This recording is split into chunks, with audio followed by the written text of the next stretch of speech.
say we love the alcohol, la la la la la la. Just line them up and we will drink them all, la la la la la la. Well, my mother always said, if you want to drink all day, you best start in the morning, son, 'cause that's the Irish way. We don't get drunk, we get awesome, and every other mother will agree.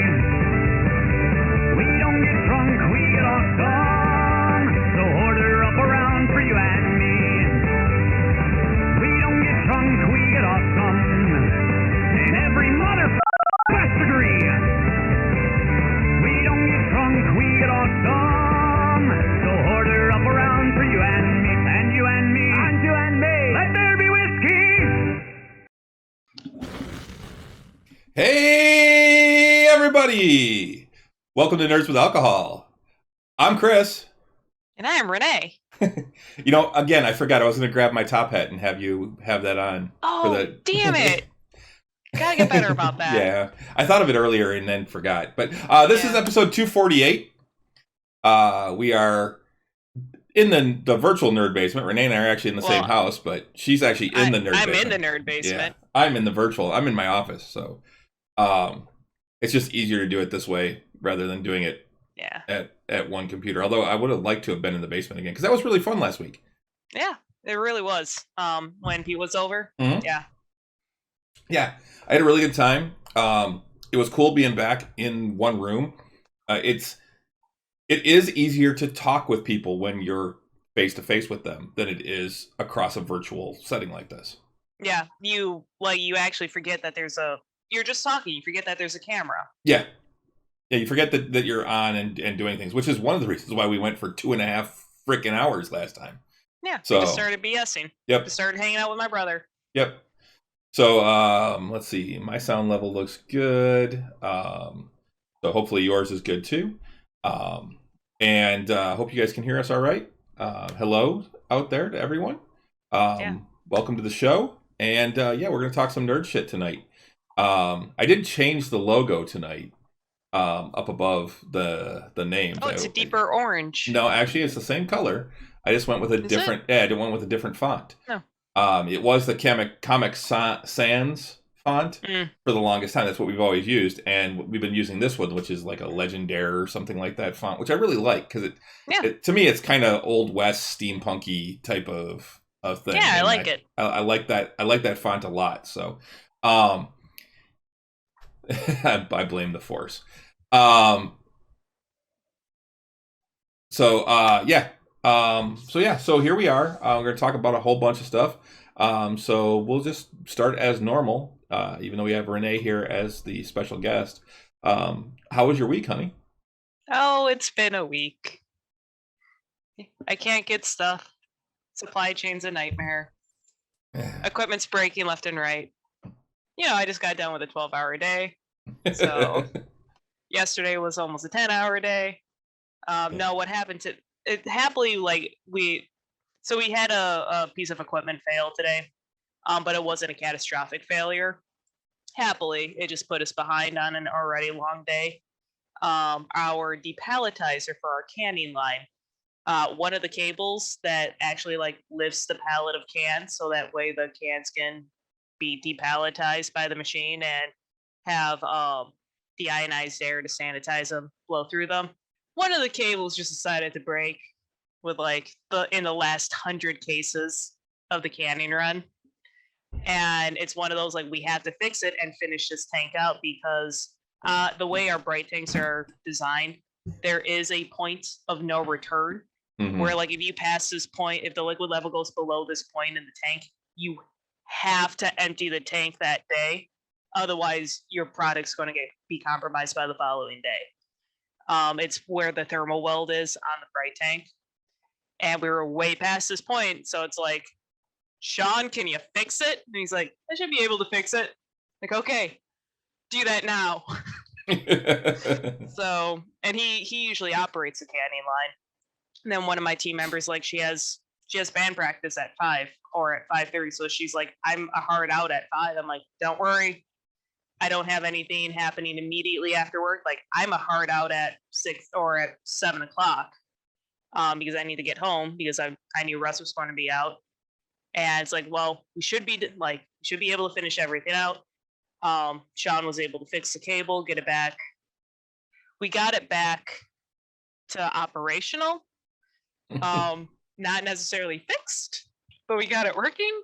I'm gonna fix it tomorrow because I have another 660 cases to do tomorrow. Yeah, no, maintenance is no joke, but cables do break. Yeah. The shitty thing is, CD is that this is a brand new depalletizer. It's July. We got it in July. So should not have broken yet. But we were able to fix it. We were able to finish out the run. It's the first time I've operated a canner in 5 years. Because I used to actually run the canner at Griffin Claw. So I'm familiar with canning lines and how they operate.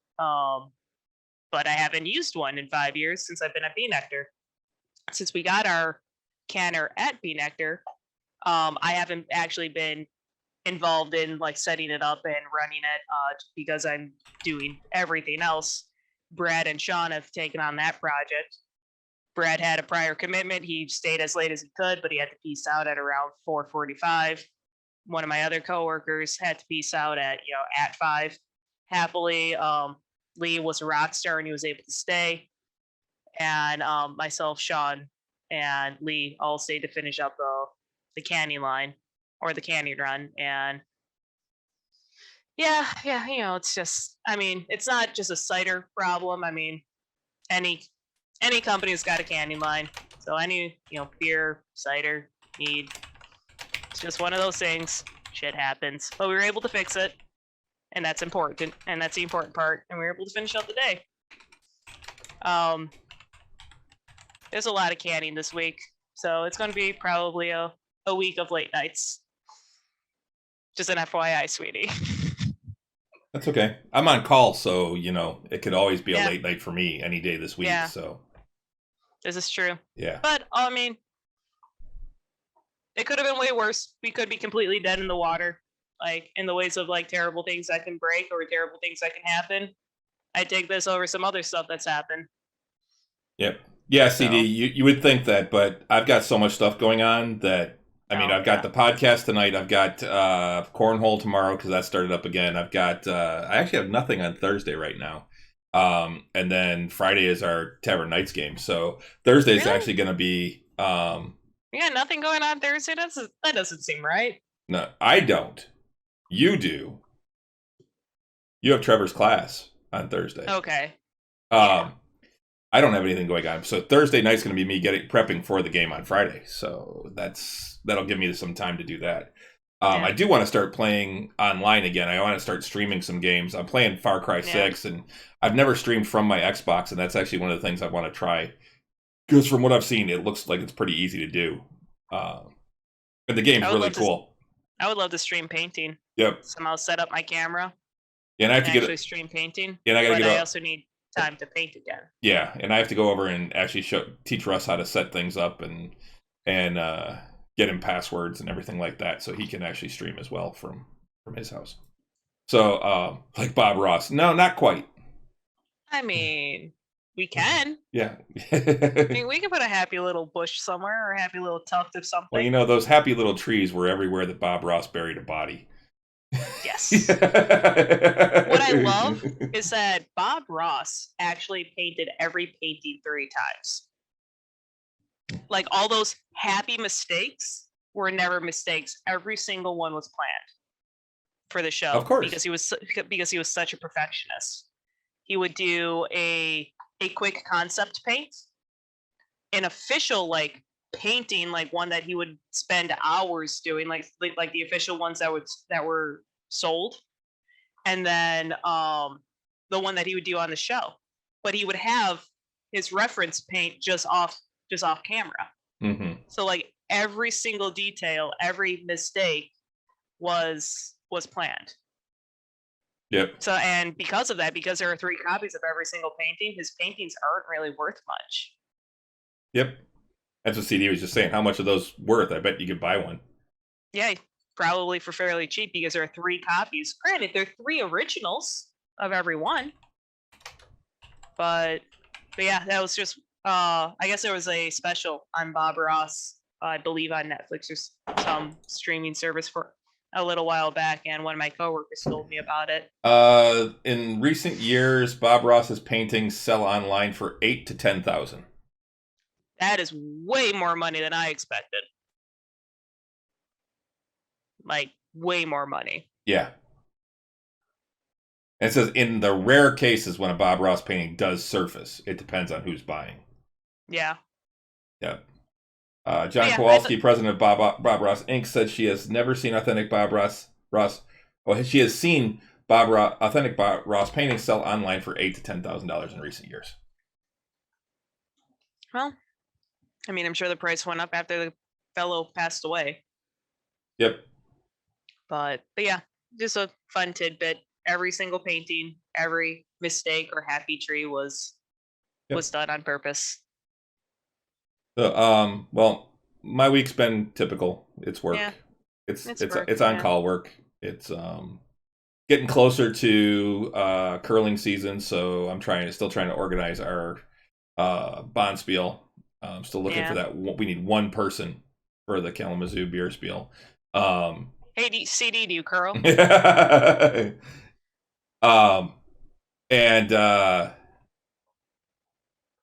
that reminded me. I was going to look up. I think it's the Halloween spiel might be next weekend. Yeah, Joel had hit me up today inquiring if we were going, because I guess there's still a spot for a team. Yeah, I saw that. Tom sent me. Drove over Michigan Lake.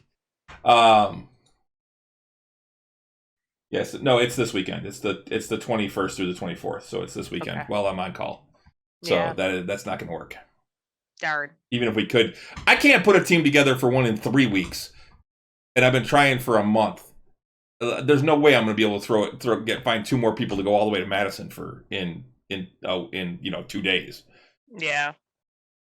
But yeah, so it's just been a lot of that. I'm working on I'm one of the chairs for the committee for the our Olympic thing that we're doing this year. Since this is an Olympic year, it is a very popular year for curling. We always get a lot more interest in the club and in curling in general during when there's years that are Olympics. This is actually my 3rd Olympics. Mine too. Yeah. And that I've been curling. And so it's we've been curling as long as we've been together. Yep. So but yeah, I actually joined the committee, and there's only 3 of us, so they made us all chairs. So we're actually the chairs of the committee. We have a bunch of volunteers that we have a list of volunteers we have to go through. We were actually talking today about trying to find when we can actually have a meeting to start planning things. It's not until February and March when we're doing 2 days of this, 2 Saturdays. But we'll and basically what it is it'll be a quick learn to curl is what it is. We're going to bring people in. We're going to have different stations. We're going to do a quick thing in the warm room. Then they're going to go out on the ice, and sheet 1 will be, just some basic stuff. Sheet 2 will be a few other things. Sheet 3 will be, the 2 rock delivery, and sheet 4 will be actual delivering rocks down the ice. And that'll be it. Awesome. And we're just going to try and rotate them through as fast as we can. Probably about an hour or 90 minutes to get through everything. I think it's 15 minutes a station. So get as many people through as we can so that they can just have that experience. If they're interested, they can always sign up for Learn to Curl next year. So I'm also getting ready to do Learn to Curl. That's actually in 2 weeks. Actually, it's in a week. Holy shit. Curling starts in a week and a half. Oh shit. Does it really? Yeah, it starts the 31st. It actually starts on Halloween. Our first Learn to Curl is the 30th. That's that. And I haven't curled in over a year. Yeah, I just got new shoes. Yeah, I need new shoes. Oh man. Oh, we should order them. Yeah, we probably should, because mine are probably going to fall apart. They haven't been used in a year. Yeah, I mean, if you want to get the same type I have, I mean, we can certainly do that. We'll look at that, tonight or tomorrow. But anyway, enough about our personal Holy things. Crap, curling starts. Yeah. Where does this year go? Yeah, no shit. Damn. So I'm getting ready for that because I run the Sunday League and things like that. I'm getting more and Yeah. more involved in the club. I really enjoy it. So I'm looking forward to Sinners starting back up. I'm really hoping we're gonna get to the Kitchener Exchange this year because I actually want to do it this year. And that's where there's a curling club in Kitchener, Ontario, that comes over to the U.S. to our club in November. We curl, we drink, we have a good time. Then we go over to Kitchener in March, usually right around St. Patrick's Day, and we curl, we drink, we have a good time. And it's a men's spiel. And it's the men's club inside the curling club called the Sinners because we meet on Sunday mornings once a month and have breakfast rather than go to church.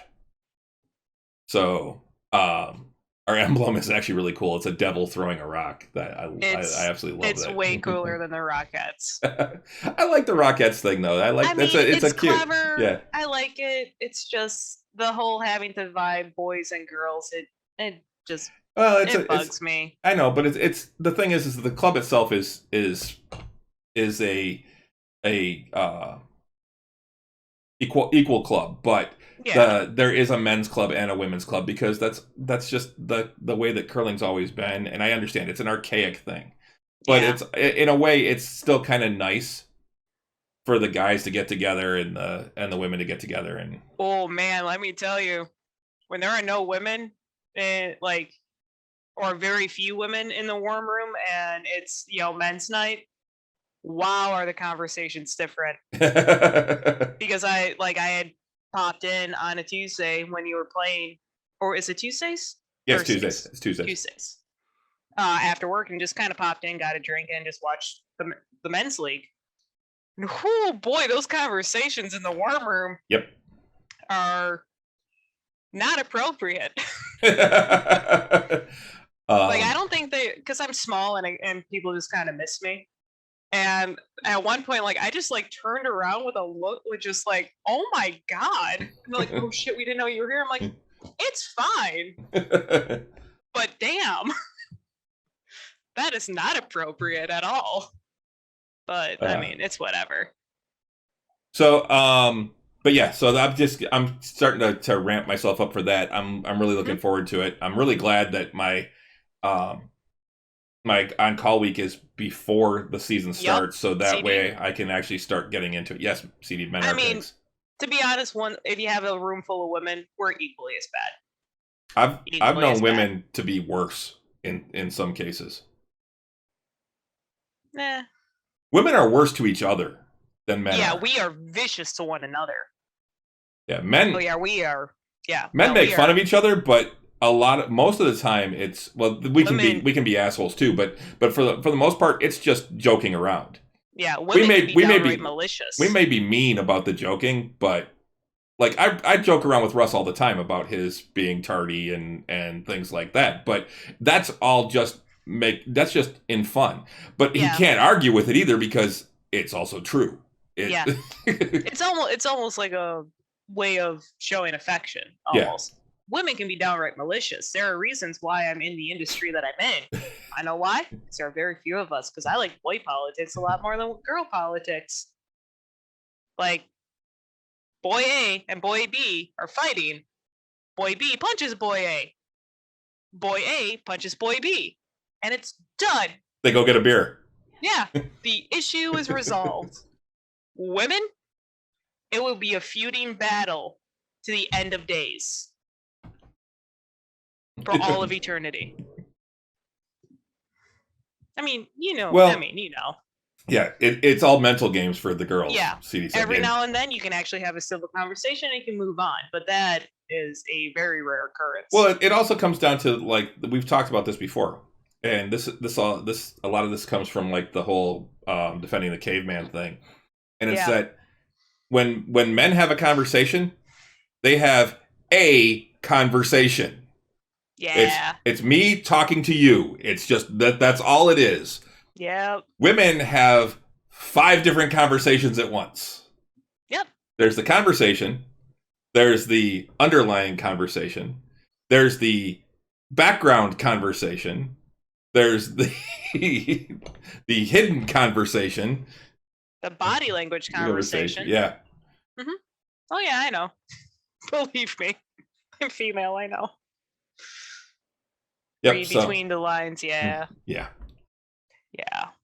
But that's why I never really got. I mean, yes, of course I have girlfriends and I get along with most women, but at the same time, I've never understood the politics of it. Like back when I worked at the hospital, and the department was 90% women. Well, she said this and she did that. Why do you care? I don't have the mental strength to even worry about what someone thinks about me. I can't control what other people think about me. I can only control my actions. If you think I'm an asshole, that's a you problem. But anyway, so yeah, sorry, didn't mean to get off tangent. No, that's all right. We both wound up off on that tangent, which I'm still waiting for Defending the Caveman to come back because I want to see that again. If you ever get the chance, I'm going to tell you guys right now. If you ever get the chance, men, women, doesn't matter. You get the chance to see Defending the Caveman. It's a live. It's a one-man show. It is absolutely worth the price of admission. It is one of the best and funniest shows I've ever seen, and it's all true. The Great Date Night. Yeah, it's all true. Yeah, I mean, I was in tears because I was laughing so hard. We actually got to sit front row for that one. Yeah, front or second row. Yeah, we were front. Like to the point. Yeah, because they actually pointed. He actually pointed at us at one point because I was cold and I was cuddled into you. But yeah, it's a great show. It is a very well written show. Yep. Yeah. But anyway, so what are you drinking? Oh, I am having a gin and tonic in honor of National G&T Day. Don't know if that's a real holiday. Don't frankly care. I actually have some info on it. So. Oh, excellent. It was going to be a G&T night regardless because today at work sucks.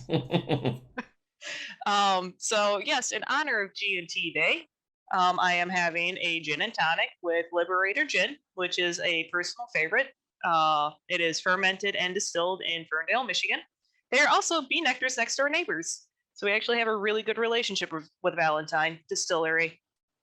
And it's a classic gin and tonic, probably a little heavy on the gin, because again, bad day at work. I like mine extra British or extra limey. And using Schweppes club soda or tonic water, because that is my personal favorite. Yeah, it's mine too. I'm actually having the exact same thing because it is International Gin and Tonic Day.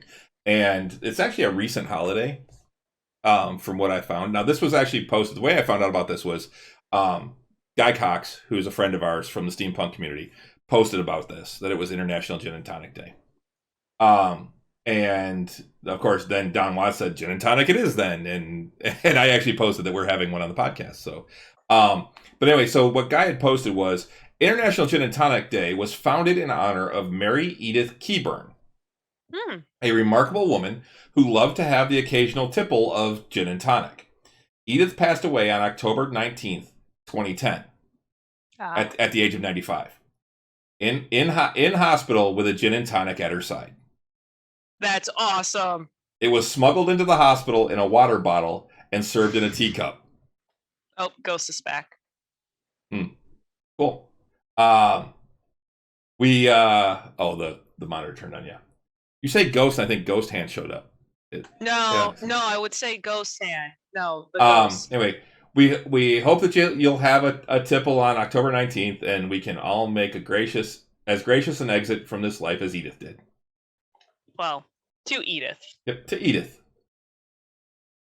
Prost. I'd say slancha, but that's not right. I'd say cheers, I guess. Yeah. Slancha's to your health, and I don't see you doing that when there is someone's a gin. There actually is a gin mule CD. You can make a gin mule. I'm sorry that you don't like gin, though. More for me. I like that one, the salted caramel, Dragon's Milk. Actually, you know what? That's their new one. They did a salted caramel before. I don't think I've seen this one. That I think might be the new one that's out there. Yeah, the 2021 reserve. Yeah, that would be Reserve a new 3 batch. with salted caramel. Yeah, I will have to look for that. I like a lot of the ones they did. Their last one was actually really good at the vanilla, whatever it was. I don't even remember now, but I remember I really liked it. Yeah. I need to go back. There's a few that I've had that I've been saving since they started coming out with those like 3 years ago, 3 or 4 years ago. So I should go back and actually drink those now. Oh, actually, I think it's almost time for. No, is it time? I'll have to look. Wizard Burial Ground. Yeah, the Wizard Burial Ground. I don't know if I've had. I feel like that comes out right around this time. No, it comes out in February. But Does it? but I don't remember when I had the one because I got a 4-pack from Frank, the bartender. Mm-hmm. And I don't think I've had one this year. And what I was going to do was I was saving it, so I was going to have one the year he gave it to me, which was the first year that it was out. So basically, when it says it's what year it is, it's actually a year older, I think it is, because they've aged it in barrels for a year. Mm-hmm. And then that's the year that they put on it. So I think I had the 2019. No, it would have been the 2018. And I would have had one in 2019. And then I was going to have one in 2020, and then one in 2021. Or no, I was having one in 2020, one in 2021, one in 2022. And I was going to have one each year in the 4-pack to see how it ages. Because it's a high ABV. And I will tell you what, when I had that first one, I had never had it before. That is an amazing beer that is worth the $20 price tag for the 4-pack. Yes. It is so. That was one of the best beers I've ever tasted. Yeah, Wizard Burial Ground is. Yeah, by Brewery Vivant. Fantastic. Out of Grand Rapids, yeah. Great brewery as well. That's actually not a bad price for those CD for the Dragon's. That's a really good price. Yeah, the Dragon's Milk reserves are usually like 18 to $20 a 4-pack. So yeah, they're usually around $6 a piece. You typically can't even get Dragon's Milk for that cheap. Yeah, actually you can. $3.99 a piece. Yes, it's like $14 or $15 a 4-pack for Dragon's Milk here. Okay. No. And in comes Trevor. But anyway, so it is International Gin and Tonic Day. Yep. So we're having that. I am going to have a beer later once I finish the gin and tonic, and I'll talk about what the beer that I'm having when I actually open it. So, but other than that, I think we can get started on some other stuff. So the huge thing to talk about, because there's so much to talk about. We'll get through this, and we'll talk about some other stuff later. DC Fandome was this weekend. And there was so much that came out of that. So much cool stuff. I really wish I know Russ is sorry that he's not here to talk about this because it was so good. Real quick. I'm not going to talk a lot about Motor City Comic Con because I decided not to go due to COVID and concerns about large crowds and people. Russ actually made the same decision after I talked to him, after I told him what I was doing. He actually, the night before, he was planning on going, and then the night before, he's like, you know what? It's probably a better idea that I skip this year. Yeah. Hopefully next year we'll get to go. We're actually talking about even trying to get like a table there, seeing how much they are, and actually setting up a table and really trying to promote ourselves at the Comic-Con. So, but that's all. There really wasn't much to talk about. From what I saw in the pictures, the crowds actually weren't that big. I haven't heard any numbers, but I've saw some people that had posed with some of the celebrities, like a friend of mine from the podcasting world. He posted a picture of him with Giancarlo Esposito, who was one of the people I really wanted to meet. And there were only... Man is a spectacular actor. He is. And there were only a few people in the background. It looked like it wasn't like a big mass of people like I was expecting. So next year, hopefully, get to go. It'll probably be busier next year if things have calmed down with the virus, but we'll see. But anyway, so DC Fandome, which is an online event where they announced a whole bunch of stuff, was this weekend. And like I said, there were tons of stuff that they put out. Trailers, behind the scenes looks. A lot of trailers. Lots of sneak peeks, and where for things that they didn't have trailers for, they did behind the scenes stuff and did little snippets. Like one of the ones that they had was the Flash teaser, and Ezra Miller got up and was talking, and he's like, "Hi, I'm here on the set of the Flash. This is the set of the Flash," and he pointed behind him, and he's like, "We can't show you any footage because we don't have enough. We don't have enough. Yeah. We can't do a trailer because we don't have enough footage. We can't do a teaser because we don't have enough footage. We're still filming. We're still making the movie." And he goes, "But here's what we do have." And they showed like a few little scenes. They showed like a little bit of Flash looking like he's going back in time, like in Flashpoint, where he went back to save his mom. And we see other Flashes, and we see Batman, and things like that. So I think it's going to be kind of cool. We'll see how it works out. It's still that dark tone. I'm not a big fan of his either, CD. I'm not a big fan of Ezra Miller. But I like Grant Gustafson, whatever his name is, the guy who plays Flash and Barry on the CW, on the Arrowverse Flash. I like him a lot. So I really wish that they would have gotten him to actually be the Flash in the movies, but they didn't. So, but anyway, it's still that dark tone of all the Snyderverse movies, which we'll see how that works out. But some other ones that they came out with, they had a thing about Aquaman 2, which I haven't seen yet. I didn't even have time to go through all of these. I did see that they had like an Aquaman 2 thing, so I want to check that out. They had some of the trailers they had the Black Adam trailer. It's a teaser trailer. Which looked awesome. Yeah, that does look really cool. Again, kind of dark, but it didn't have that same dark quality that the Snyderverse movies did. It didn't look like it was shot through that like filter. It did. He literally vaporized someone with lightning. Well, and I'm not saying being dark. The movie, I was talking about the actual visuals of the movie being dark. I thought it was really dark. Well, where they were, yes, it was dark in there, but it didn't seem to have that filter that all the other ones had.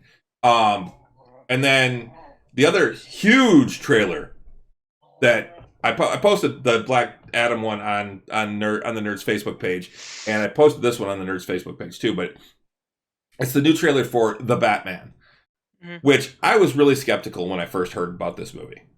I am not a Patterson fan. Because of Sparkle Boy? Because of Sparkle Boy. Yeah. And I mean, and Cedric. I really didn't like him as Cedric in in Harry Potter. In all fairness, he was 15 years old when he played Cedric. And that's fine, but I didn't care for him then, and then he went on to be Sparkle Boy, and I didn't care. Yeah. I really hated that whole concept of the Twilight books. He was 18. Yeah, I mean, and I've heard that if you see him in other things, that he's a really good actor. Yeah, and going by the trailer, he actually put in the work to actually body build for it too, to actually get in physical condition. But anyway, looking at this, which I'm hearing that this is supposed to be damn near 3 hours for this movie. And it's not really a remake; it's a reboot. CD. It's even more than a remake. Although I think they're skipping the origin story. It looks like it's going to be kind of interesting. Don't care. Okay. Yeah. And that was the way I was at first. I'm like, I really don't like this. Exhausted. I don't like this. I'm not happy. I wasn't happy with Batfleck. Although he did better than I thought he would do as Batman. But this guy, Robert Pattinson, is it Pattinson? Is Pattinson. Robert Pattinson is someone who I just didn't see as Batman. The more I see about the trailers, the more I'm interested in seeing this movie. Not so much as with him as Batman, but because of the portrayals of other characters. I think Zoe Kravitz looks fantastic as Selena Kyle. They haven't really shown Riddler, but he's going to be like the main bad. They're showing all sorts of different things. This has a bunch of different flashes. You can't tell how many people are actually in it. I remember being super skeptical about Heath Ledger, though. I as was well. too. And And the man went on to be probably one of the best portrayals of the Joker ever, to the point where he won an Oscar. Sadly, he didn't live long enough to actually receive that Oscar. But after seeing the trailer, like, I think Robert Pattinson's actually going to surprise us. I have a feeling he might too. My issue with a lot of Batman movies is I feel like they try to throw in too many villains in one movie. Like, yes, this one seems to be more Riddler focused, but the fact that I spotted at least 3 different villains. There was someone who, I mean, clearly Catwoman's in there, and okay, yeah, like Batman and Catwoman have their fling, and like, because she's a bad guy, but not a bad guy all at the same time. Someone who I thought was Penguin, but you said he was actually the mob boss. No, actually, I think he is Penguin. Okay, looking at this because I'm seeing Iceberg Lounge Hostess in the list. Oh yeah, Oswald Cobblepot. Oh, it's Colin Farrell. I didn't realize that was him. That was Colin Farrell? I think so. He's playing Oswald Cobblepot. Wow. I could have sworn I saw someone who looked like was Poison Ivy. That might be Falcone, because Carmine Falcone is in it. So, okay. So we're up to 3 already, and frankly, someone who kind of looked like a Scarecrow. No, I don't think they're putting all of them in there. I'm looking at the top cast. I'm looking at the top cast, and none of them are in there. Then the person who I probably mistook for is it Crane? Yeah. Who plays Scarecrow, or not plays, but is Scarecrow? Mm-hmm. That could have been the Riddler. But even still, there's at least 3, potentially 4. And I always feel like they just try to throw too many villains. Well, it depends on what they're trying to do, because the thing is that Cobblepot may not be, unless a Penguin, may not be an actual villain, one of the main villains. He is a villain, but he could just be a side character, because he actually is a mob boss in Gotham as well. And he runs the Iceberg Casino and Iceberg Lounge. And that could just be part of this, is that he's more of a side character. Again, Falcone. Again, Gotham is a hugely corrupt town. They have multiple mobs that are always at war. Yeah. My drink is broken. Mm-hmm. CD said, "I'm fatigued enough with Marvel. Batman fatigue set in on me a few after Keaton, so I guess it takes 20 years to get there." Yeah. Now, see, what I want to see is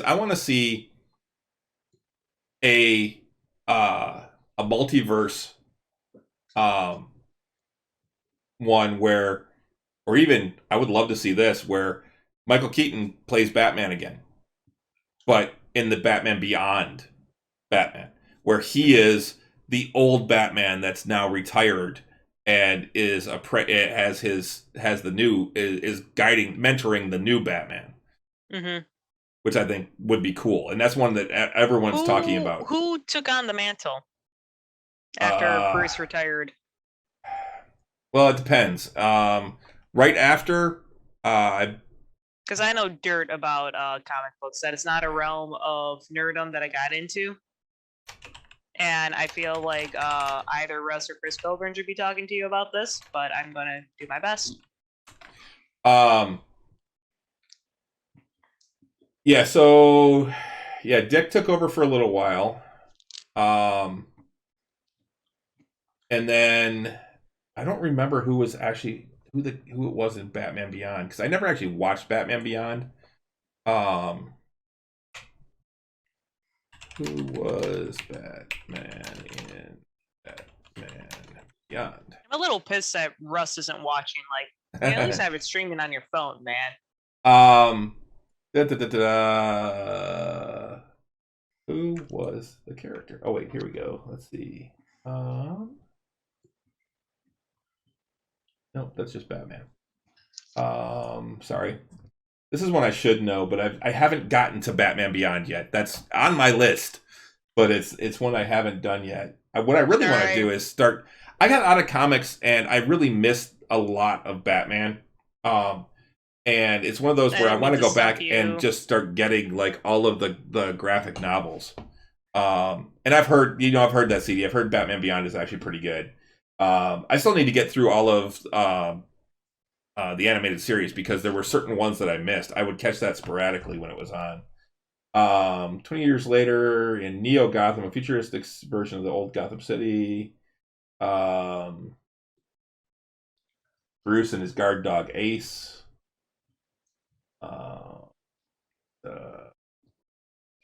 I don't know. I'll find it eventually.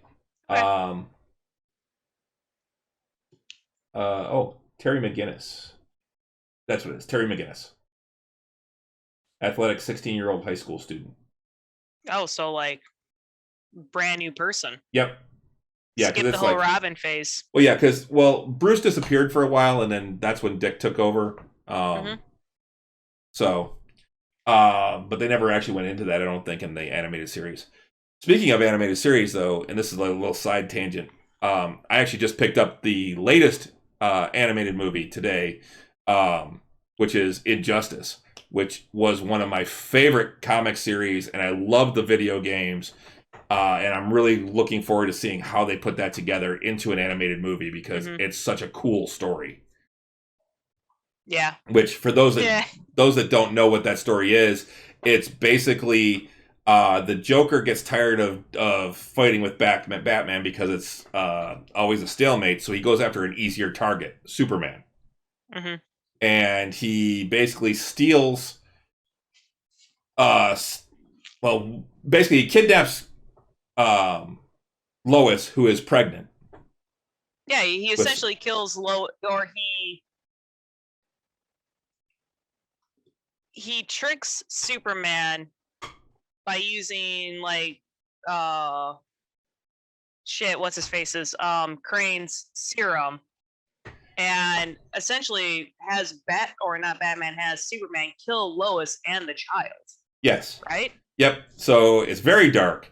It's fucked up. So basically what it is that's next level fucked up. He kidnaps Lois. Superman, puts her on a submarine. Superman's panicking, looking around for him. Looks for her, sees them, figures out where they are, takes off after him before anyone else in the Justice League can help him.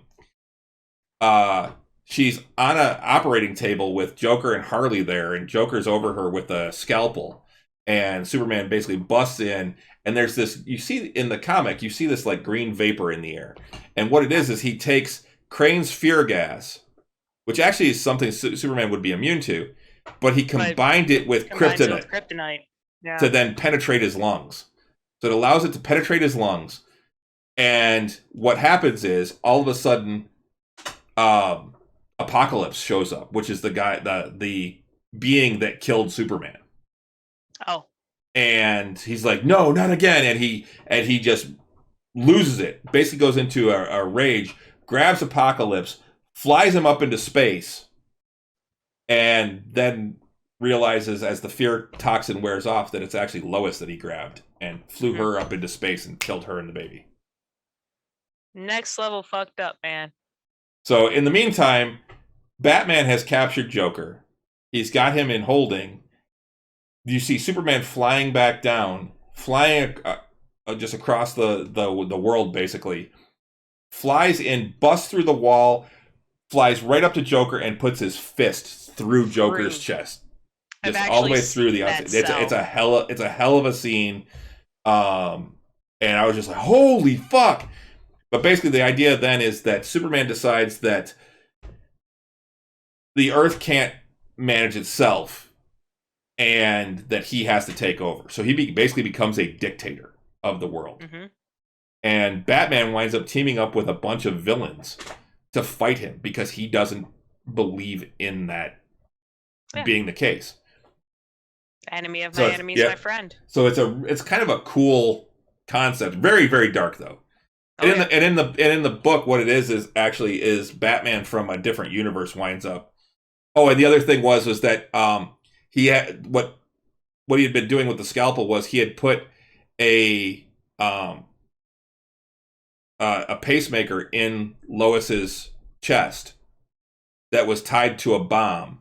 so that when she died, a nuke actually went off in Metropolis too. Wow. It's fucked up. So pretty much killed everyone Superman cared about.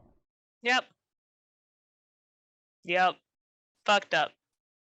Yeah. I mean, 100% on villain points, though. Oh, that is the most psychotic thing that Joker's ever done, I think, in a comic. And he got a fist through his chest for it. Yep.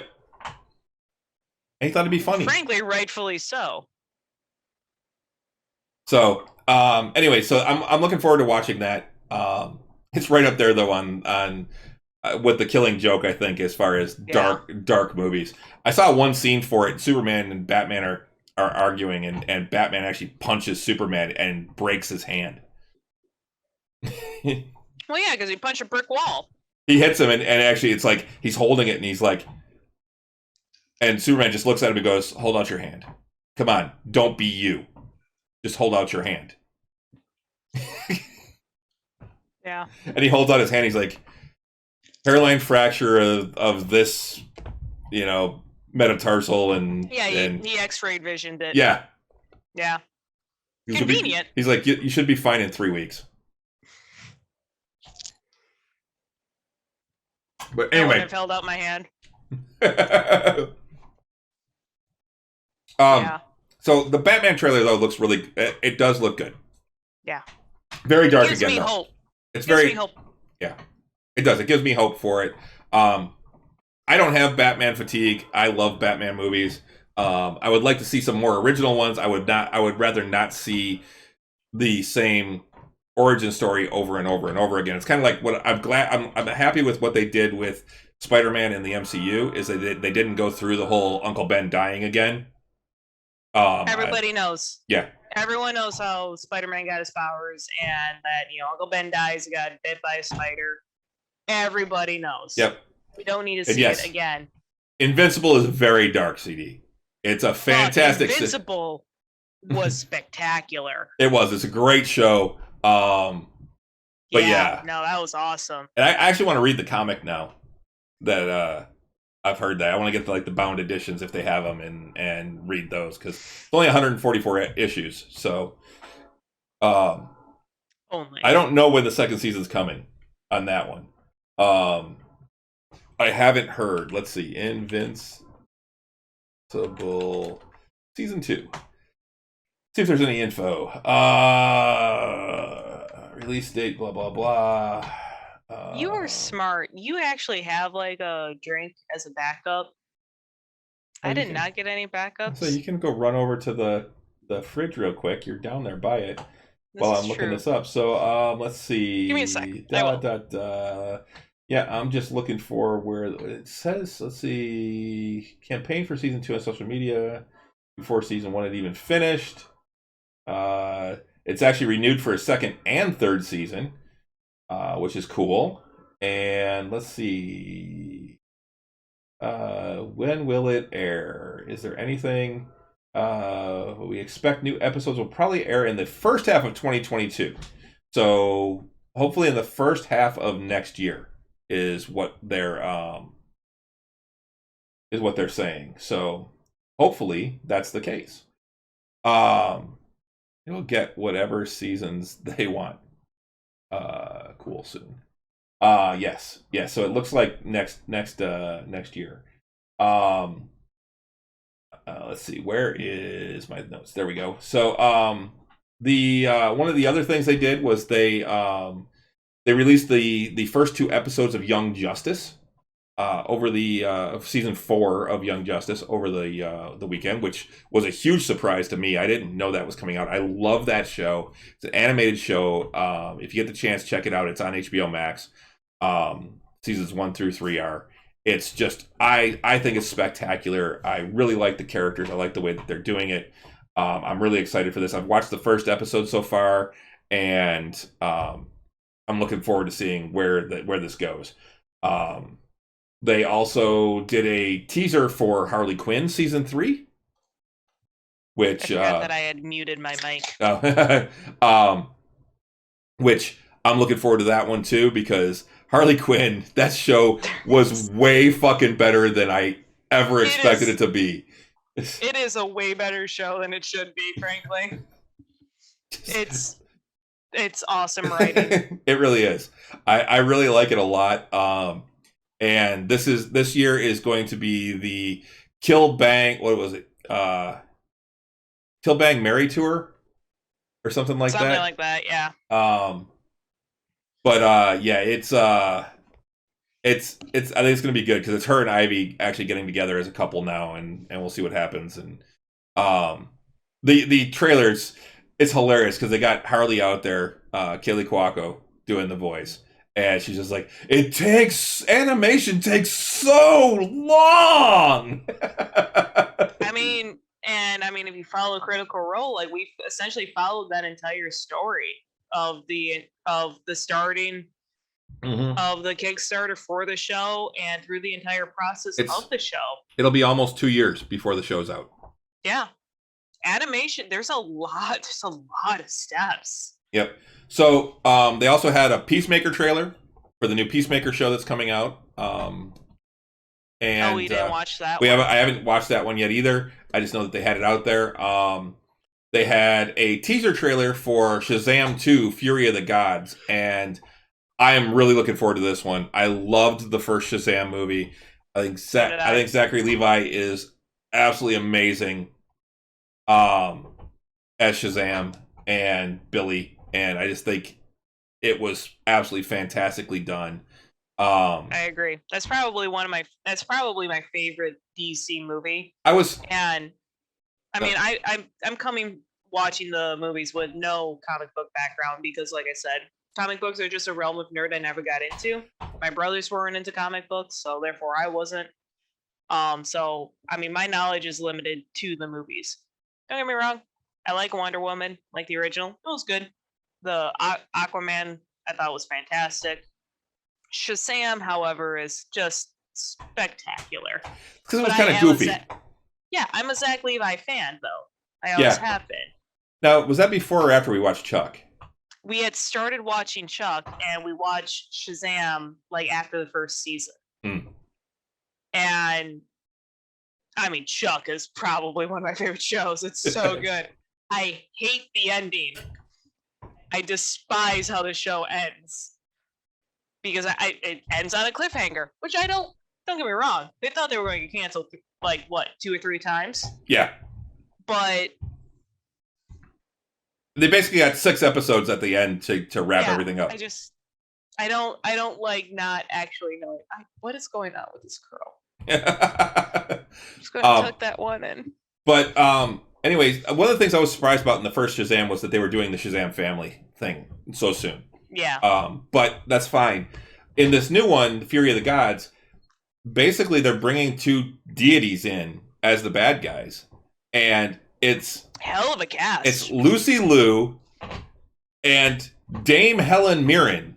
Yeah. As the goddesses. They just, if Shazam and the Shazam family just went up against them, would be amazing in of itself. Let alone them playing goddesses. But, just Shazam going up against Lucy Liu, it's going to lose. It's Lucy Liu. I love Lucy Liu. I have adored her in everything I've seen her in. Same. Lucy Liu and Dame Helen Mirren. Like, they're both just Helen Mirren, amazing actresses. Helen Mirren in Red was one of my favorite roles. Seen Red. Oh, we need to watch that because that was it's on the list. I haven't seen it. For those of you who, it's only really CD who's on right now. Oh, and maybe Auntie Dawn. Well, there's a few people on. So. We're up to 4. Okay. Well, for those who don't know, I apparently have never seen any movie ever. And there is an entire list that is actually like a shared work file at my work of just must-see movies. Like Movies for Renee. Yeah, the file's called Movies for Renee. Because again, I've never seen any movie ever. And even though you worked in the movie theater for 8 years. Shut up. Touche. Valid point. in my defense, the last thing I wanted to do on my day off is go to my place of employment and watch movies. Can't blame you. But I mean, we because back when I worked at the movie theater, it was 35 millimeters. You know, so we had to do screenings. So of course I got to see all the Star Wars movies early, all of that. But I mean, things like lists or some titles on this list are like Forrest Gump, Tombstone was on there. There Will Be Blood, Sandlot. So like it's a wide range. You still haven't seen? Oh, Sandlot's one you said you've seen bits and pieces. You think you've seen the whole movie, but never start to finish. Goonies was also on this list. It was kind of in the same boat of I've probably seen all of the movie, but never in one sitting. I have since watched Goonies. Too many I will never. I never even backlogged from before I was born. Yeah. Yeah, and so in my defense, a lot of movies on this list took place before I was born. So I'm slowly picking away at it, but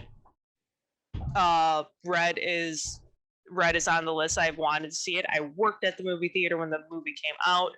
I just never got around to it. Yep. Red, retired, extremely dangerous. Yep. Such a good movie. Yeah, we need to watch that one. We'll look to see if that's on streaming. Yeah, I mean, somewhere. It's got a hell of a cast. It's one of those I've always wanted to see it. Yep. I managed to see Expendables, but I never got around to Red. Expendables and Expendables 2. I don't think I've seen Expendables 2. I've seen the first one. You saw the second one. Yeah, then. I really didn't care for the first one all that much. Yeah, it wasn't as good as I thought it could be. Yeah, an ex-boyfriend of mine, he liked it, so I watched it. I mean, I enjoyed it. Yeah. So anyway, that's coming out next year, 2023, in July of 2023. And Helen Mirren, Helen Mirren is awesome. And she's just a funny lady too. Oh yeah. But then one of the other things that they previewed was the upcoming video game Gotham Knights, which I'm really looking forward to. It's still got a release date of 2022. So they don't say when in 2022 it's going to come out, but it's going to come out in 2022. So I got a little ways till that comes out, but I'm hoping that we'll have a console that can play it by that point, like a PS5 the global chip shortage is resolved by then. Yeah, I heard it has to do with mining the elements that go into it. There's only like 2 mines in the world that where you can actually get it, and one's in China and one's in Thailand or something like that. Yeah, and they're only just now starting to mine again. So yeah, pandemic. Yeah, I mean, but the whole concept behind Gotham Knights is that Batman and Jim Gordon are dead at this point in the story. Mm-hmm. And the Bat family has taken over patrolling Gotham, and that's Dick Grayson as Nightwing, Jason Todd as the Red Hood. Yeah, I was surprised that when Red Hood was there, because apparently he comes back to being on the side of good. Yeah, he does. He's an anti-hero kind of thing in the comics. Tim Drake as Robin and Barbara Gordon as Batgirl. And then the big villains in it, I mean, you see a bunch of the other villains, but the main villains in it is the Court of Owls, which is it's one that I believe was created when they did it might have been when they did the New 52. Russ could correct me on that, but I remember that's when I first heard of them was when I was reading the New 52 stuff, which came out probably early mid 2000s, somewhere in there, mid aughts. I think might have been a little bit later, might have been around 2010. But basically, they're a secret society in Gotham that's basically been running the city since its inception, like 250 years before. So it's that type of thing. It's the Illuminati, the secret society type of thing. Is that Trevor? Yeah, that was Trevor dropping his bone down the stairs because he's here chewing it. He's actually coming downstairs, I think. Okay. But they're a hell of a villain. They're just a bunch of basically wealthy people in Gotham who run the city. And the main bad guy that they have is what they call the Talon. And he is this. Excuse me. He's a couple hundred years old. I think he's over 100 years old. But basically, what they do is they put him in cold storage. They basically freeze him until they need him, and then they thaw him out and send him off to kill somebody. And then when he comes back, they put him right back in the freezer. So it's kind of he's Winter Soldier. I was say it's kind of a Winter Soldier type thing. And it's the Illuminati with the Winter Soldier. Yes.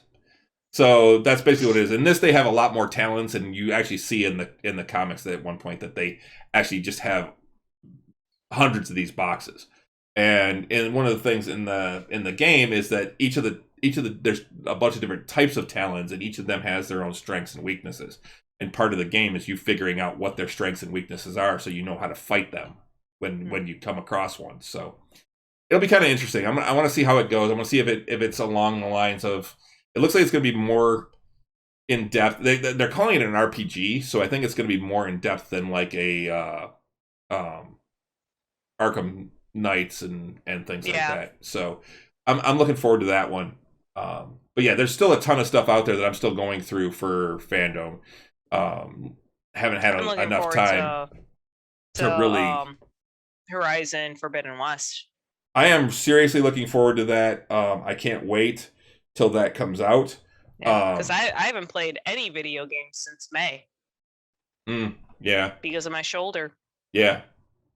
And I was going hard on Cyberpunk. Which, yeah, I think. Let me see. I go in phases when it comes to gaming. Like I will just binge a couple console games for a few months and then not touch them for 6 months. Then do the same thing with computer games and then not touch them for 6 months. Watching anime, I'll plow through like 3 or 4 and then not look at anime for a year.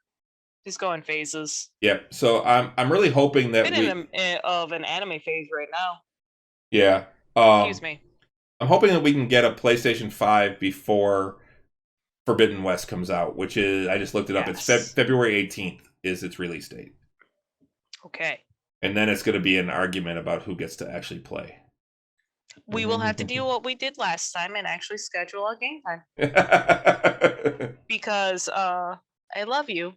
And we will need to schedule a game time for the sake of our relationship.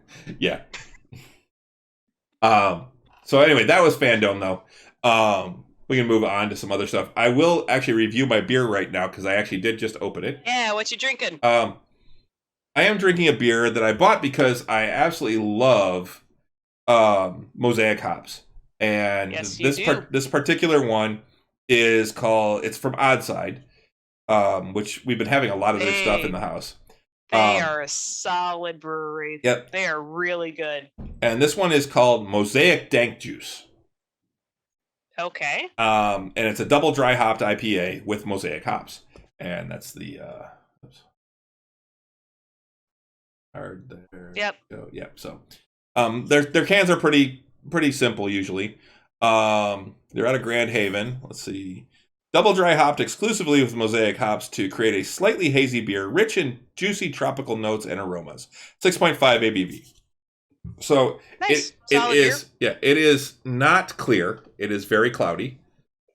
It's just I know cloudy is a thing and it's in. I personally hate it. I will still drink a hazy, but yeah, it is. I don't care for hazies. It does maintain a small head, which is kind of nice.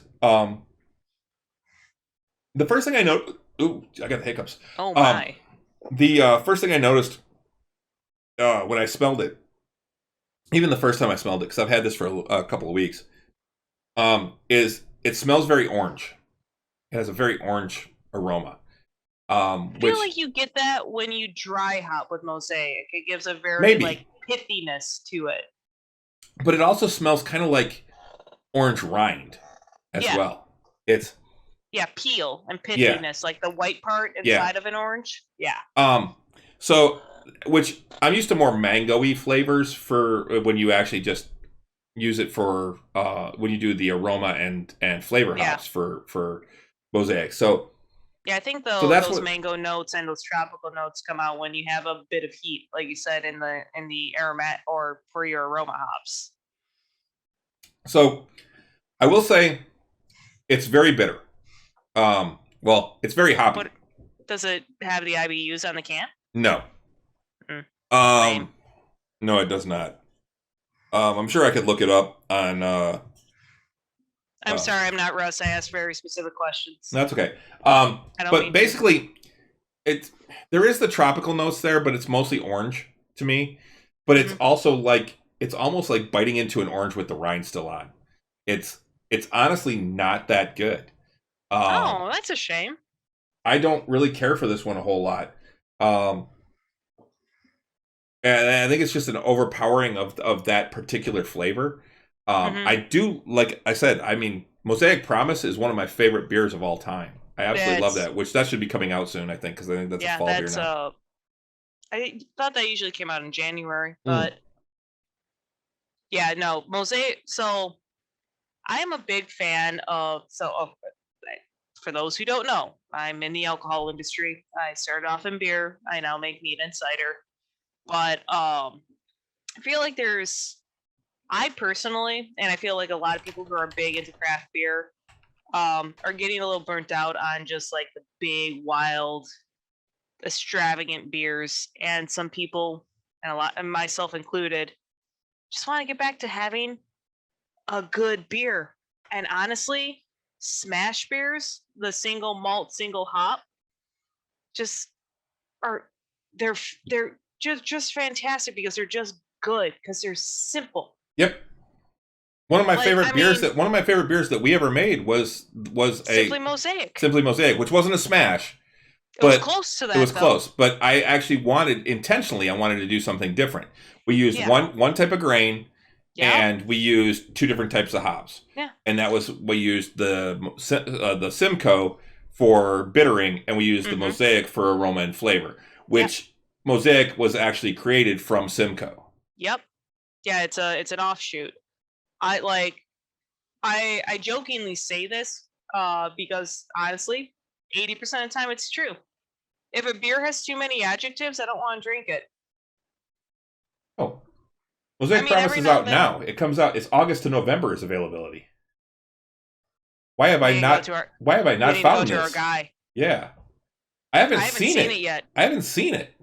I have PT tomorrow, so I will stop by our guy. Okay.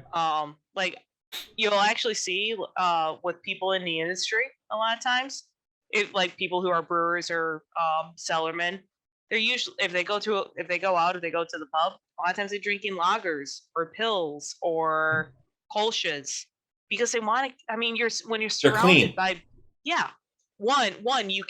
they're clean and you can. I mean, that's how I judge a good brewery. If you have the balls to produce a lager, you can't hide any flaws in a lager. You can't. You can't really hide any flaws in a Pils or a Kolsch. So if you have any of those or all three, I'm going to be impressed. Like that place that we went to in Tennessee. They had 4 different lagers. Yep. And 3 of them were... They were all on point. That was tenfold, right? Was that one? I think, yeah, that's what it was. They were all great. The one Pils had just a hint of phenolics to it. It had a small little bubblegum note,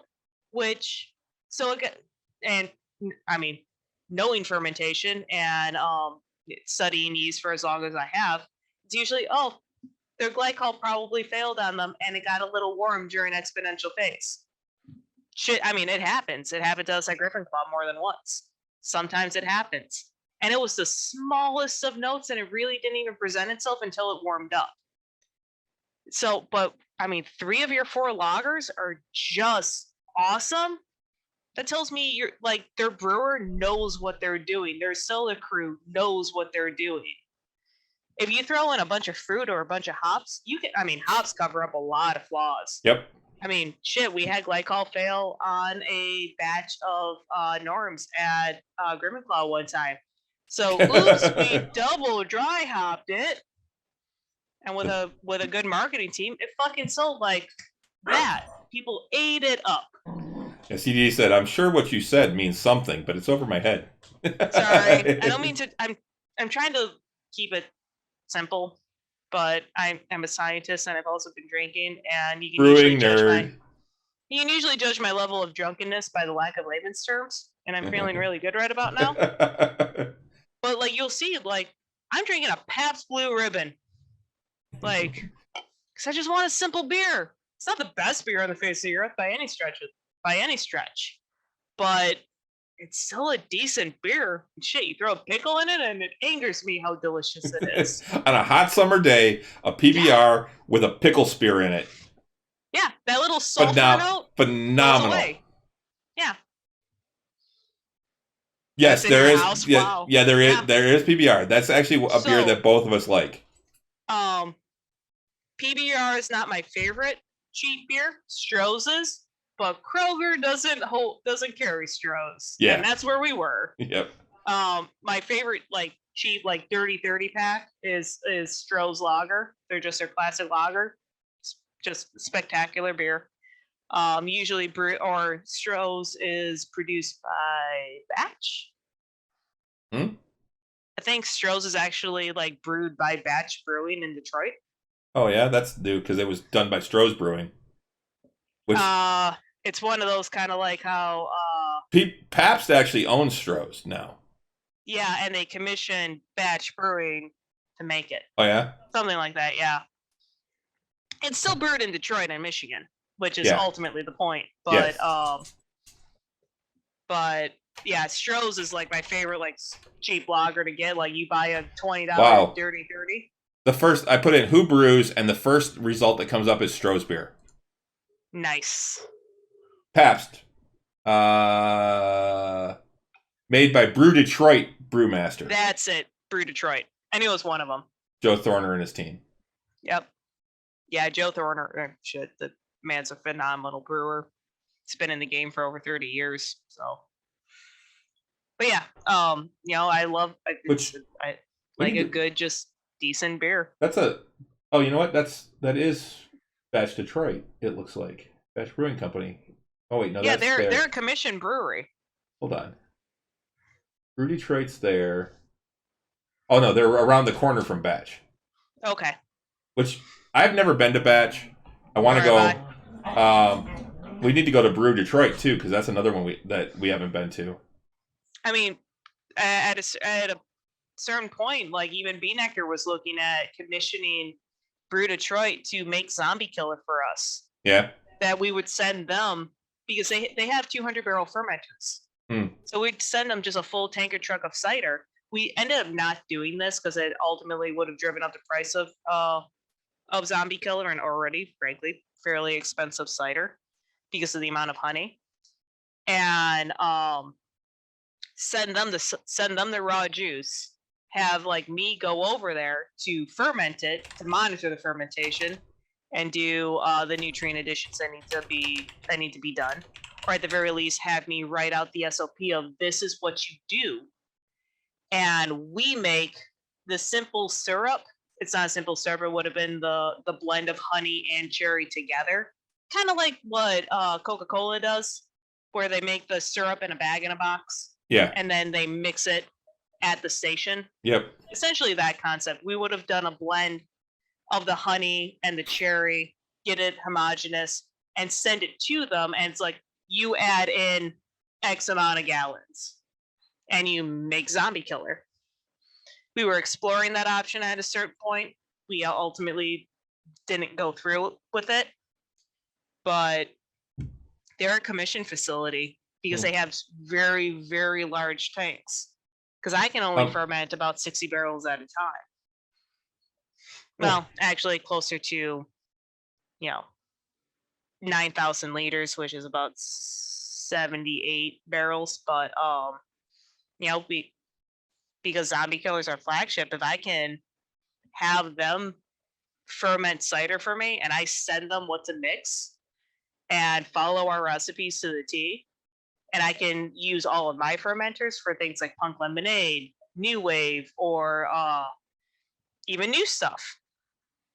That frees up, 3 of my tanks at any given time that I can devote to other things. So it's an option, but they actually do, they have a really cool thing of, they're essentially a commission brewery. You give them the recipe and they just make it for you. Yep. So, one of the back to the nerd stuff. Sorry. That's okay. That's my realm. Yeah. I'm that nerd. The one of the other things that was sent to us, actually by Pete from the Tavern Nights show and your brother, was the Cowboy Bebop trailer for the Netflix live action Cowboy Bebop show. So excited. Which I'm still watching the anime. I'm really having a hard time getting into it. I'm not finding it all that entertaining. They have $1 PAP specials? Sorry, I just read that. Yeah. We both need to Uber home. Yeah. But yeah, so the live action trailer came out, and honestly, I was incredibly impressed with the trailer, just from a cinematography point of view. Yeah, and it is the way that they did so it, uniquely done. It is they use they do the split screen thing, and the way that they use it and incorporate it into the whole overall trailer was fantastic. That split screen thing is directly out of the anime of the opening. Yeah. Which I know you've seen. But yeah, them grabbing it and changing scenes with it. Yeah, and like so uniquely done. I thought it was fantastic. I really enjoyed it. If you get the chance, check it out. I'm going to be posting it on the Nerds with Alcohol Facebook page, probably right after the show. I just haven't had a chance to yet. But yeah, I think it's going to be fantastic. I'm looking forward to the show. Like I said, I'm still having trouble getting through the anime, but I should be able to get through it. I just need to watch it. We need to get through like the first 10 episodes because Vicious, granted, it's been probably, close to 15 years since I've seen the anime. Is Vicious the guy with the sword that shows up in the... Yes, that is Vicious. When Vicious shows up, it is so good. I can't express how good it is. Oh, that's a long one, CD. Oh. Also had a $3 burger and fry special that night. Wow. Shots at Jameson on a Wednesday night. Ooh, Wednesday night. Yeah, that's a call into work sick the next day. We just need to take a trip. You're in Wisconsin, CD? We just need to make a trip over there and just party with CD for a weekend. Well, I mean, when we go over for the spiel. We're not going to that one, though. We're going to Keizu's. We couldn't do both. This year. So, next year maybe. Okay. We'll look at it. But yes, so we're only on like episode 3 or 4 of the original anime, which is still trying to establish all the characters because we haven't even met all the characters yet. We haven't met Sid and Ed. Faye Valentine was just introduced. And I think Vicious comes in right around like you start seeing essentially Spike like in the trailer you see Spike have essentially that PTSD moment about Vicious. And he kind of starts having those moments. I want to say right around 10 or 11. The anime's great. It really is. It's one of those. It's a little bit longer of a short anime of I want to say it's about 45 episodes. Can't remember if it's 35 or 45. I know Full Metal Alchemist is like 65, which is they have filler episodes here and there. So does Cowboy Bebop.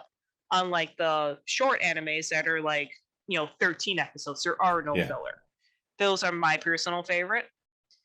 But that's another one I haven't watched yet. CD is Full Metal Alchemist. It's on my list. I want to watch it. I've even seen the previews for the live action movie of that, which looks amazing.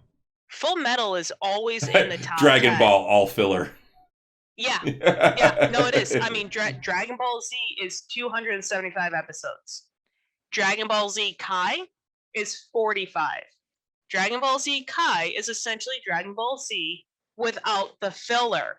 Don't get me wrong. Dragon Ball Z is a gateway anime, and I watched the ever fuck out of it when I was 12. And that's what it's geared to. Same thing with Sailor Moon. They're gateway animes. They were on at 3:30 and 4 o'clock in the afternoon after school. Like, that's what they're geared for. There's a lot of filler episodes. Shit, the planet's gonna blow up at 5 minutes. And you have 6 episodes for 5 minutes. That's Sounds not like- how time works. Sounds like our D&D campaign. Yep. But yes, so Full Metal Alchemist is usually in the ratings of like best animes ever. It's almost always in the top 5. Cowboy Bebop is almost always in the top 10 because they were very revolutionary for their time in storytelling, and they're also just very good stories. You take those like 10 or 15 episodes of Full Metal that are filler and just get rid of them and bring it down to like a 30 or 35 episode series, and it is so good.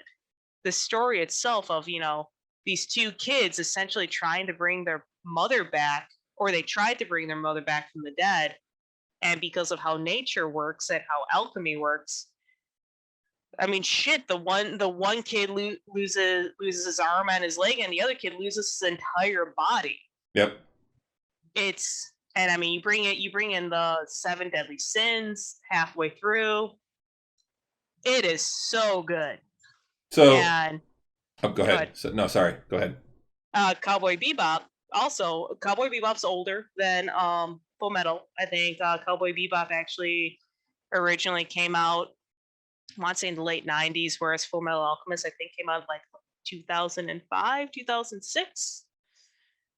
And they were very revolutionary animes for their time frames because stories like those haven't been told yet. Kind of like Akira, back in the early 90s, frankly, was the first anime that didn't have like that 16-bit like who was it, speed driver or speed rider or whatever, the racing one from like the 80s. Speed Racer? Yeah, where like it was very like cut. Yes. And they didn't have fluid motion. Akira was an anime movie to actually have fluid motions. And you want a fucked up story, watch that movie. Holy shit.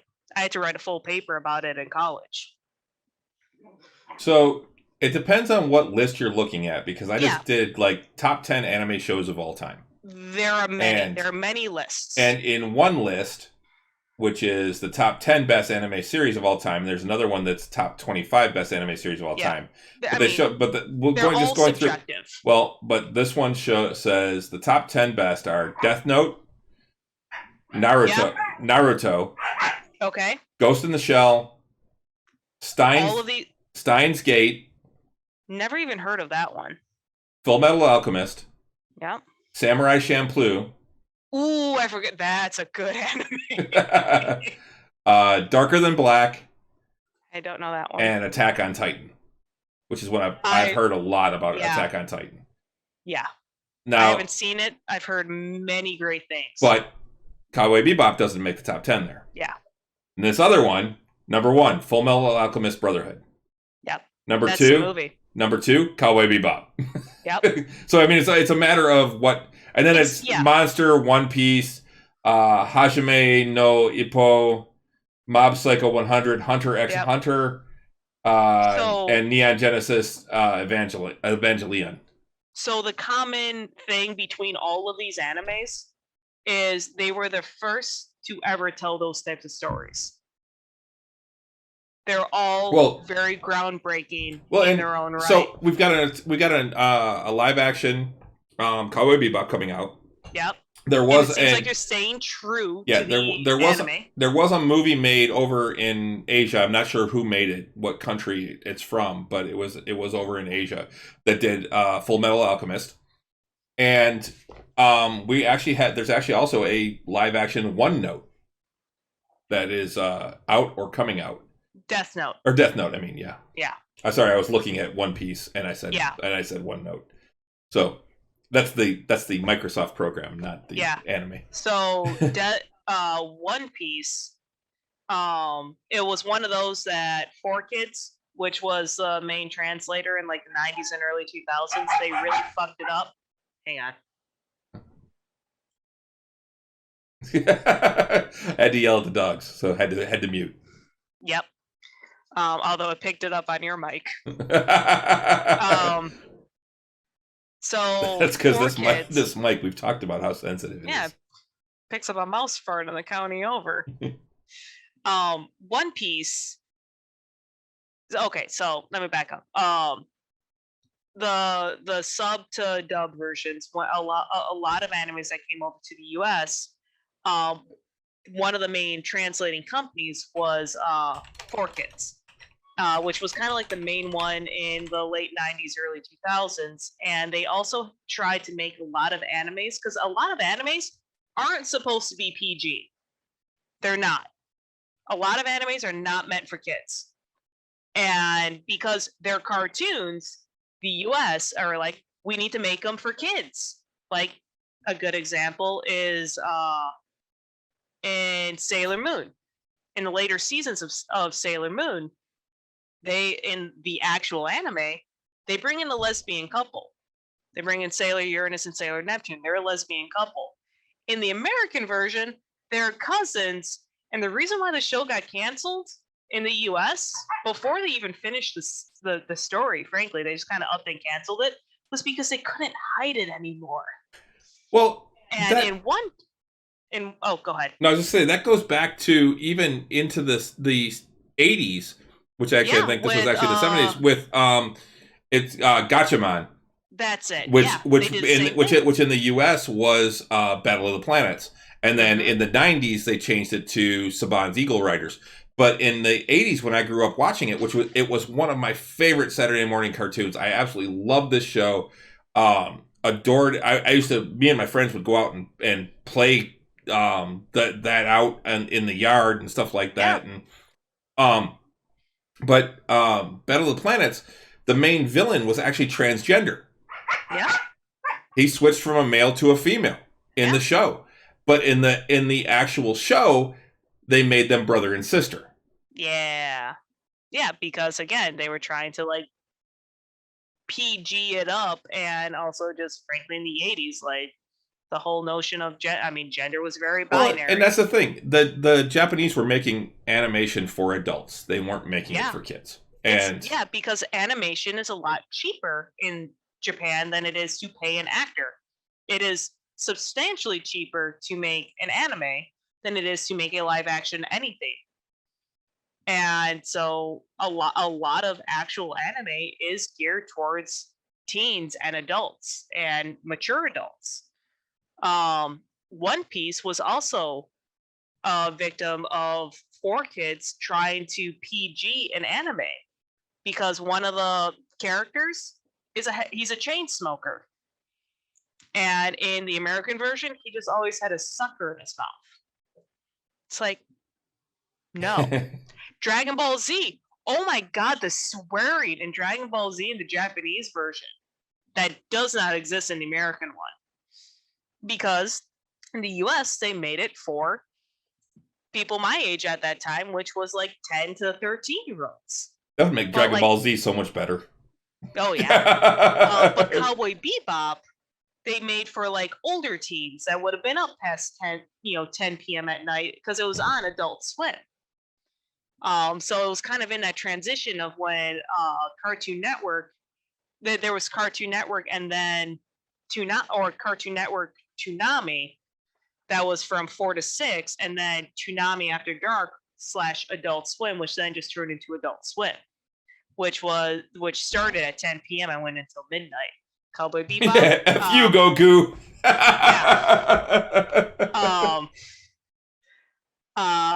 Because I remember 10 p.m. was Outlaw Star, which is also a very good anime, and Cowboy Bebop was at 10:30.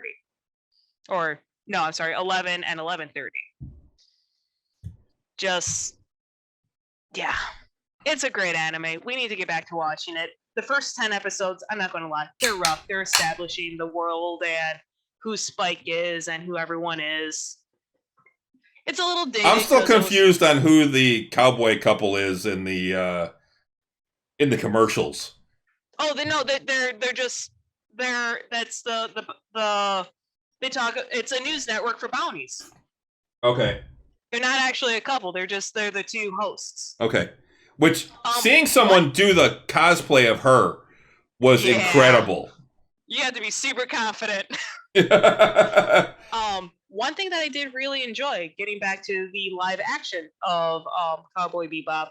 So Spike wears a suit, and I love the fact that they kept the suit to the T to the anime. Same thing with the captain. His name fails me right now, but their outfits spot on to the anime. They changed nothing to them. The only difference is they made the one guy black. That's whatever. Who cares? Inclusion matters, and I'm totally here for it. I love that they didn't sexualize Faye Valentine, because her outfit in the anime is very, very sexualized, which is something. Jet Black? Yes, Jet is the captain. Anime is notorious for sexualizing women unnecessarily. It still happens a lot, and I really appreciate in the live action that she's still super, super sexy, but her tits aren't hanging out, which I really appreciate. They didn't overly sexualize Faye Valentine, but still keeping her very sexy. Mm-hmm. It's, that weird balance. Yep. So a couple other things I wanted to get to before we wrap up, because we're at an hour and a half here. So one of the things that I was reading today is, I guess there's some I don't really want to say issues, but there are some issues, I guess, from what I'm hearing or from what I'm reading, on the set of Witcher 2. Witcher season 2. Yeah? Yeah. That Cavill, who does have a leg injury. Yeah, he tore a hamstring. Yeah. And they're saying that the producers are unhappy with the way things are going. They're not happy with the delays. There's talk that he's not happy with the way things are going and the way he's being treated, I think. And so there's talk that he's about to quit. Oh. Or that they're about to fire him and get rid of him. I can tell you on Henry Cavill's Instagram, I haven't seen anything like that. But yeah, he full on tore a hamstring, which, I would imagine a hamstring injury actually needs more time to heal than even a shoulder, because that can take a year for a football player to recover. Yeah, he full on tore a hamstring. On his Instagram, he showed the x-rays and the MRIs of what happened. He is back to working out, because I follow Henry Cavill on Instagram because it's just him either bitching about working out or him walking his dog, and his dog is adorable. His Instagram, or him painting minis. Yeah. The man's a giant nerd. He's got a great Instagram. I highly recommend the follow. He's a Warhammer fan. Yeah. Yeah. He specifically Sigmar. Mm-hmm. He's got a Hey Henry, let's play. Yeah, now you have the Chaos Knights, the Order ones, the Sun Knights. No, they're the Imperium. Stormcloud Eternals. They're the Storm. Yeah, the Stormcloud Eternals are part of them. But yeah, I know who you're talking about. Yeah. Specifically that's what he has. I'm sure he's got others, but that's what he's posted about. But yeah, he had a very serious hamstring injury, and he does most of his own stunts. Yep. And it's you need to let that shit heal. It sucks that you need to delay filming, but yeah, it's your leg. Yeah, but there's a lot of talk that this may be the last season he does, and that even though there's a third season already that's set to go, they're talking about bringing someone else in to play The Witcher, to finish it out. Yeah, which I guess the big rumor right now is Matt Bomer. He's going to have to bulk up a lot. He will have to bulk up. He's in good shape, but he's a very physically fit man, but he's no Henry Cavill at this current state. No. I like my Matt Bomer, which actually, speaking of that, let me get back to Doom Patrol. Yeah, well, and actually, where I knew Matt Bomer from was White Collar, which is a show that I watched right up until the end. And I loved that show. I thought it was fantastic. But Mozzie, who was another character on there, actually the actor that played him just passed away at 57 from pancreatic cancer. Oh shit. Which kind of sucks because I loved Mozzie. Mozzie was an absolutely hilarious character on this show. He was one of my favorite characters. And he was Bomber's best friend on the show. But anyway, the other thing I wanted to just mention real quick, I figured we were going to talk about it a little bit longer, but we are running out of time. So, because we talked about a bunch. No, that's fine. We talked about a bunch of other stuff. But Critical Role Season 3 starts on Thursday. Thursday night is their first episode, 10 o'clock p.m. for us on the East Coast, 7 o'clock on the West Coast. So figure out your times in between. CDU would be 9. So, but yeah, it's I actually want to check it out. I'm looking forward to it. I don't know how quickly it'll be up on YouTube. Probably close to a week, so I may be behind a little bit because unless I start subscribing to their Twitch channel, which maybe I will. But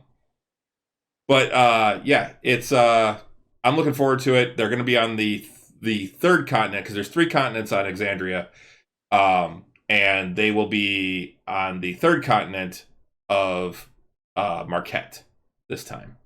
So they've already done Taldore.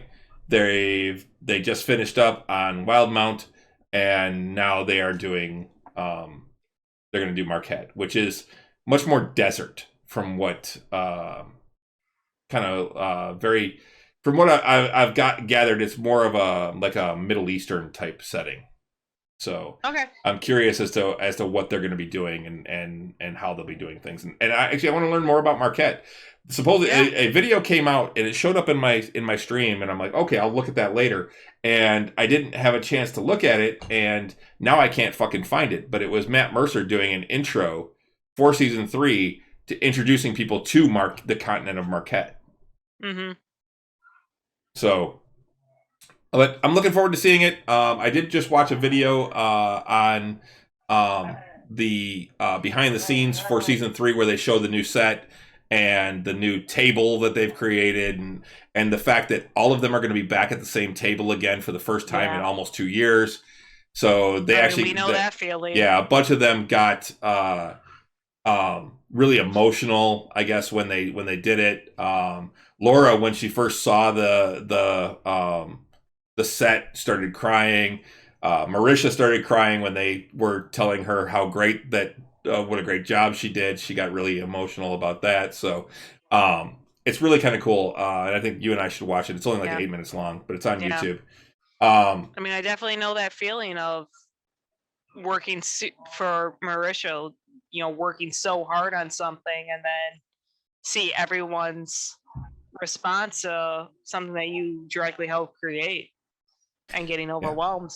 You're farther than me, CD. I'm on Vox Machina 59, I think now. I'm 22. So I've been using this time since I finally caught up on season 2. I've been going out at lunch and watching in my car. I sit in my car, especially because it's been so absolutely fucking beautiful weather the last 5 days here. No rain, sunny, and in the upper 60s to low 70s. It's stellar. Beautiful. The problem is it doesn't matter where I park in our parking lot. A fucking yellow jacket finds me every day. I sit in my car, I have my windows down, and at least one yellow jacket flies in every fucking day. It's because you're so sweet. I don't buy it. I don't want to hear. You only have one yellow jacket bugging you. They literally come out in droves to fight me. But anyway, I definitely want to try and keep up on season 3 because I really enjoy it. CD, as Russ describes it, you get diabetes off us. Hey, him and Stella. They're equally as bad. Yeah, I would say him and Stella are not. They are not nearly. Which actually, I got to go over there and actually get things set up for Russ for streaming real soon because Stella needs it for something else. So she actually posted on Facebook today, and I'm like, "Hey, this is what I think you can do." And someone else came on saying that I was coming on here just to say that exact same thing. So, and it has to do with setting up Streamlabs and recording things. So, sweet. So yeah, so ooh, It's all right. hello. That was. It's all right. It snuck up on me. I didn't have to mute the camera. I'm really sorry. And on that note, Don't make me waste beer. But anyway, we'll talk about more about Critical Role and stuff like that Yeah. in the upcoming episodes. But This week? well, yeah, this week, this Thursday, 2 days, 2 days from now. Was that the dwarf? Yes. One of the things I do want to mention, because of Russ's schedule right now, we are looking at moving the Nerds with Alcohol show to Monday nights at 8 o'clock for until parade's done. Because right now he works. He gets to leave early on Mondays and Fridays, but Tuesday, Wednesday, Thursday he is working till like 9 o'clock at night. And rather than push the show back, we're actually looking at moving it to another day just until he can get back on. Because I don't want to delay the show for like 6 weeks for 4 weeks while he finishes up at the parade company, because he is making all the pretty floats, painting all the pretty floats for that you guys will see on the America's Thanksgiving Day Parade, which is a nationally shown parade. Broadcast parade. Broadcast parade. So from right here in Detroit, and the parade's actually going to go through this year, unlike last year where they did it in a parking lot. To show off their work. But he's working on 3 very large floats right now. Yeah, they're working on 3 different floats. He's one of the senior artists. Yeah. At the company. So this is their crunch time. Once the parade comes through, he basically sleeps the next day. There's really no talking to Russ the day after on Black Friday. He pretty much sleeps the day through. Actually, because he's up early and he's out on the parade route making sure everything's working and everything's going good. And if there's any last minute touch-ups, he touches them up before they hit the parade route. Yeah. So he's riding around in a golf cart all day, and I mean he's out there at 5 a.m. He pulls like a 20 to 22 hour day on Thanksgiving. Yeah, well he works through the parade and then he goes and has dinner and things like that, and then he crashes and he basically sleeps most of the day on Friday, which I can't blame him. Frankly, that week leading up to it. Yeah, week leading up to it is that he may not even be on the show that time. But we're getting close to our 250th episode. Like I said, this is 248, so we got 2 weeks until our 250, and I really don't want Russ to have to miss that. I mean, we can have Renee on and Pete on and even maybe Scott Nicole in or I've been here since the beginning. Yeah, you have. But we bought you your first mic. And actually, I wouldn't mind. Maybe that's what we'll do for the 250. We'll try and have a bunch of guests on. We'll see if we Pete, Scott, Alexandra, Pete, and me. Well, and Dave Kish, and we'll try and get a bunch of people on to actually do a big show for that one. It's only 2 weeks away, so we'll see what we can do. That sounds amazing. I just came up with that on the fly to do something special for 250. So, but yeah, so to it now. Yeah. I haven't committed to shit yet. I said I'm gonna try. But yeah, so we'll see what we can do. But yeah, so expect next Monday. I'm gonna start putting things up on Facebook on Sundays with what our schedule for the week is. Like on the weeks where we're just doing nerds, then that's what it'll be. If I know I'm gonna be able to do like some game streaming or something like that, I'll do that. I'm gonna try and put our schedules up on Sundays on Facebook. So, and if I can shorten it up, I'll put it up on Twitter too. But yeah, so I think that's gonna wrap things up for tonight. Remember, you can find us wherever you get your quality podcasts. You can get us on all the different places. I'm not gonna name them off. iTunes is one of the big ones. Spotify. Those are Google definitely Podcasts. Google Podcasts, places like that. And then you can follow us on most of the social medias. We're on Facebook, Nerds with Alcohol Show. We're on Instagram, Drinking Nerds. Instagram at Drinking Nerds. Twitter at Drinking Nerds. You can follow me specifically at Detroit Beer Guy. You can follow Renee actually on Twitter at Detroit Beer Gal. I I never post. But you really don't do that. You don't. Twatter tunes. Yeah, so you don't really do much of the Twatter tunes, which is funny because we were just talking about that show the other day. I mean, I have 2 Twitter accounts, and I mean, curling season's coming up, so the second one's going to be up and running. Oh yeah, that's right. They what's that one called? I think it's called Overheard on Ice. I don't remember. But it's basically it's basically things that you hear on the ice that in other contexts are really funny or wouldn't be appropriate. Yeah. Hold on. Oh shit, man, it's been a long time since I've logged that. Harder. Is my personal one. Which one? Detroit Beer Gal is my main one. Like I said, I almost never post. I am much more on Instagram. Yeah. Like I actually run the at Drinking Nerds. Yeah. Instagram, as well as if you're interested in my painting, it's Renee Likes Paint, and there's a period between all the words. Is it likes paint or likes to paint? Likes to paint. Yes. Renee Likes to Paint. And you'll see everything that, like, all of my Warhammer painting, as well as a lot of the D&D painting that we feature on Tavern Nights. Tavern Nights. Thank you. Tavern Talk was what was going through my brain. I can't log into my other... That's fine. So, but I think we'll wrap things up for tonight. We actually went longer than I expected. We talked well. I get distracted easily. And I went on a tangent about anime and then beer. Beer then anime, I think it was. Beer, anime, beer. Yeah. Alcohol. All right, so I think that'll about do it for tonight. Yes. So on that note. Until next time. Sláinte. Okay, that was meh. All right, have a good night, everybody. Have a good week. Have a nice week.